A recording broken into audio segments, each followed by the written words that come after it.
سکون راوریږي د زړه په پرهار پیوند شي الله تعالی د خپل کار پوره کوونکی دی. په یقیني توګه الله د هر شي لپاره یوه اندازه ټاکلې ده. دا د هغې وینا ژباړه ده چې په طلاق سوره کې الله تعالی کړي.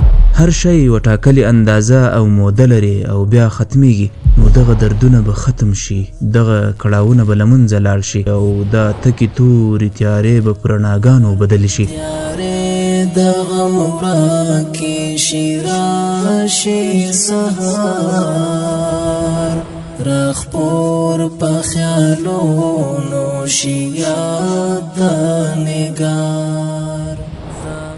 د ژوندانه روښانه لمر به راوخیږي او سپین سهار به پیل شي، نو مایوسه کېدل نه دی پکار. دا د الله تعالی هرومرو نافذېدونکی او تطبیقېدونکی امر دی. امیدوار اوسه.